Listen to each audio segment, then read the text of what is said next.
I want to tell you about a friend of mine. His name is Isaac. I met him back in college when we were roommates. He was completely obsessed with religion and was a theology major. Yet he described himself as a spiritual agnostic. I guess he's what one might call a seeker, one of those folks who tries to learn everything they can about spirituality in hopes of understanding it. The nightstand by his bed had a leaning tower of books, and over time the stack only grew higher and higher. His studies turned him into somewhat of a walking encyclopedia. Isaac was always spouting off nerdy history facts and sacred scriptures, anything from the iconography of Hindu deities, the history of the Christian churches, to what medieval peasants used in attempts to ward off vampires. Isaac could quilt long, memorize passages of various texts, including the Quran and the Bhagavad Gita, without consulting them. He knew a lot about the history of religion and could explain complex theological notions in simple terms. In addition to being an endless source of information, he was a man filled with questions. We had many deep conversations into the night hours. His erratic sleeping schedule even began to affect mine and caused me to be late for class on occasion. There was about a month where he thought Buddhism was the one and only true path.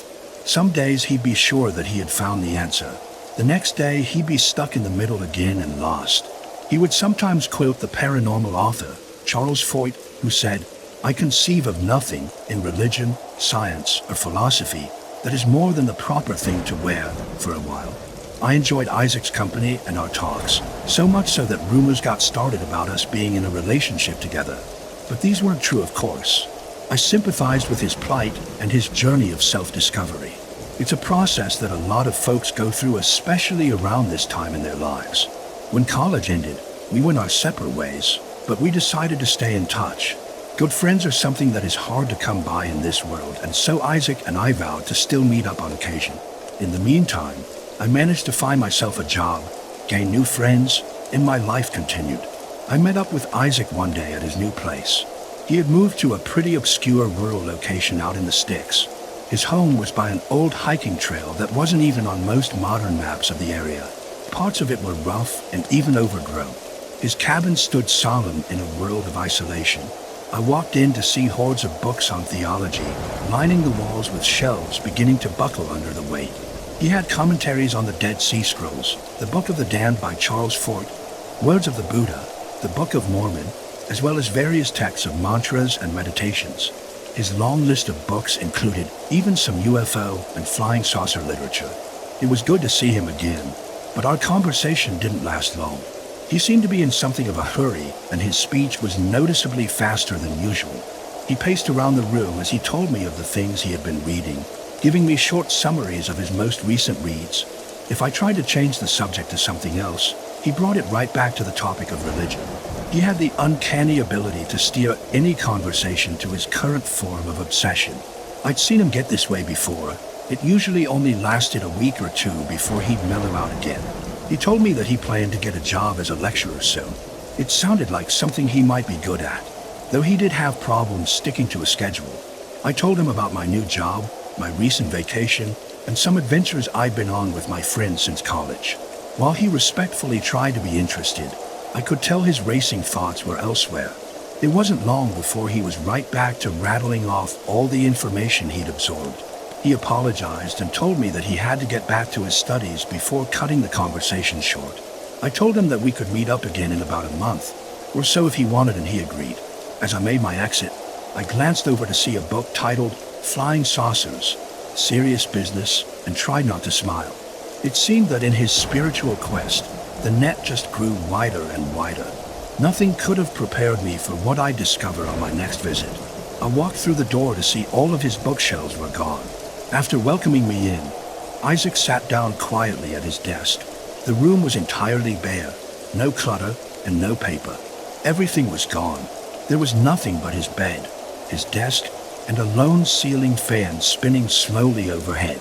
"Isaac," I said with hesitation, "what happened?"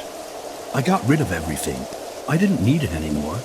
Isaac wore a peaceful expression on his face and was unaffected by concern or alarm. "Why?" I asked in disbelief. "Because I have the answer now. I'm no longer an agnostic." Isaac was strangely resilient and closed off.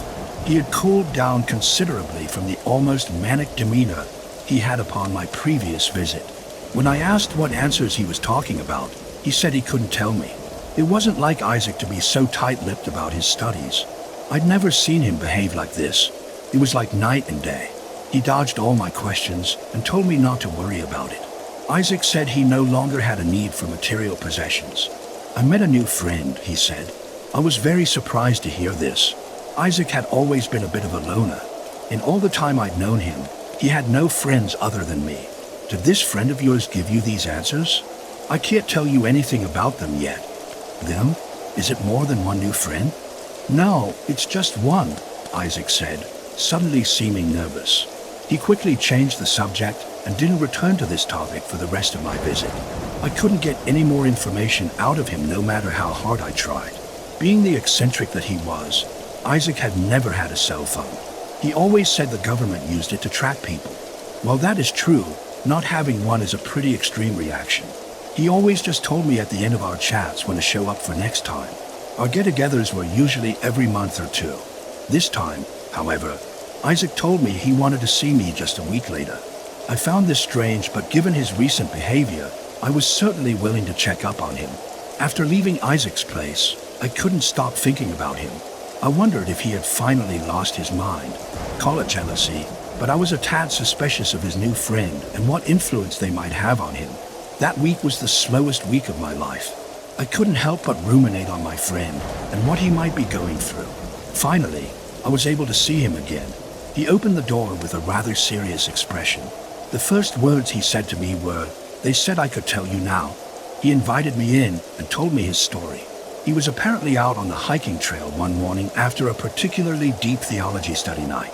Near a specific rocky overhang, he kneeled on the ground and began to call out or pray to the divine to provide him with answers for his many questions. According to Isaac, he was then contacted by something. I don't know what I was praying to, just the universe or anything that would listen, said Isaac. This wasn't the first time Isaac had tried to interact with the divine by praying, but something different happened this time. The wind picked up around him, and he felt a strange, almost apocalyptic feeling. Before him, a glowing humanoid being appeared. It was in the vague shape of a human outline, but it shined with an incredibly brilliant light that somehow did not hurt his eyes to look at. It was an angel. I know it was, Isaac said. They had no name and no gender. They weren't he or she, but they. They spoke to me telepathically with imagery in my mind. Isaac said that this being taught him things. They put images in his mind's eye. He saw people around a stream with a village being set up, then a river and cities being built. He saw how civilizations had formed and grown. Then he saw the human body broken down on a cellular level and the patterns or pathways by which the neurons fire in the human brain. This being seemed to demonstrate that it deeply understood humanity, how it came to be, and what it is now. He was instructed not to tell anyone what he experienced yet. After their telepathic conversation, the being vanished completely. Hearing all this, I was utterly dumbfounded. Are you sure about this, Isaac? I asked him. Absolutely, he replied with sincerity in his voice. Isaac informed me that the being had talked with him again recently and told him that he could tell me what happened. Isaac didn't seem to care whether I believed him or not. It wasn't like Isaac to lie, and the changes in his life seemed undeniable. I felt something had really happened to him, but I wasn't sure what. Isaac was intelligent, but could be a bit naive. I was really worried for him, and even considered calling a psychiatrist or getting him to seek some kind of psychological help. I voiced these concerns to him, but it didn't seem to do any good. He wouldn't hear any of it. He told me once again that he wanted me to return for a visit sooner rather than later. He picked a date only a few days away for us to talk again. In the interim, I thought hard about Isaac and his situation. It was disturbing to think what my friend who I cared about could be experiencing. I spent a lot of time looking for help and trying to figure out what to do. I was frightened for him and felt he might be in danger. I'd long suspected Isaac had some sort of mental issues because of his fixations and odd behaviors, but I had never expected that it might manifest as something like this. He didn't seem to be a threat to himself or others, so I wasn't sure what could be done. I also thought that perhaps this friend of his was a real person who had somehow fooled him into thinking they were some kind of angelic being. Still, in the back of my mind, I wondered if he could be right and if he actually did encounter something truly unexplainable. On the day of our meeting, I drove up to Isaac's property. Before I could knock on his door, I noticed a piece of lined notebook paper taped to it. The note read the following: "We'll have to postpone your visit. I've gone to meet up with my friend at the trail. Goodbye for now, Isaac." In a panic, I made my way out to the mountainous hiking trail. I had to get to Isaac before he did something stupid. As I journeyed down the wooded path, I began to sense a strange energy in the environment, a feeling of electricity almost. I came upon a bend in the trail. Just beyond was the rock overhang where Isaac said he met the glowing being. As I approached, I could smell the peculiar scent of ozone carried by the fresh mountain air, as if just after a lightning storm. Suddenly I noticed something moving in the sky towards the area I was walking. Looking upwards, I witnessed a bizarre glowing light flying overhead. I had no clue what it was. I stared mystified for a moment before returning to the task at hand. I trekked onward around the trail, bent to see Isaac standing there beneath the rock overhang. In front of him, I saw a being made entirely of light in the form of a human silhouette. I was in utter shock. The being emitted no sound, but appeared to be somehow conversing with Isaac, who stood motionless. I couldn't believe what I was seeing. I pulled out my cell phone, but as I lifted it to record this bizarre scene, the screen inexplicably blanked out. Smoke began to emit from my phone. Suddenly, it became burning hot to the touch. It was like putting your hand on an active stove. With a yelp of pain, I dropped it and watched as the phone went cascading down the mountainside. When I looked back up, I then saw the object again in the sky. It got closer and brighter until I could see it in full view.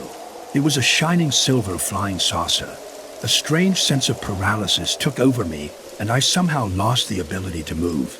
The craft slowly descended in a falling leaf pattern as it made its way to the earth. Landing gear extended from the craft and pierced the ground as it came to a final rest. A large metal door on the ship swung open as a silver ramp lowered down. From inside the ship, I could see nothing but a glow of white. I was amazed and terrified, but frozen, completely motionless. I stood in silent anticipation with my heart racing. I stared transfixed as the glowing figure guided Isaac up the metal ramp and into the open mouth of the ship. The strange smell of sulfur emanated from the saucer. Isaac dutifully walked behind them and stepped aboard the craft. I couldn't help but feel as if I was watching some kind of suicide. Isaac had finally taken his leap of faith. The door slammed shut with a metallic sound. The flying saucer then retracted its landing gear and took off straight upwards into the sky before disappearing completely out of view. With this, I was broken from the spell of my paralysis. I stood there for a moment and simply basked in the sheer terror and majesty of it all, before turning around and running all the way back to my car. I haven't spoken to my friend Isaac in months. I have no idea where he is, but that's okay. I have a new friend now who I've been communicating with. This friend has taught me so much, and at long last they are going to meet with me. They said I was allowed to tell you this story now because so much more is in store for us. I have to go for a hike now. I shouldn't keep them waiting. Thanks for watching. Please like, share, and subscribe to listen to similar stories in future.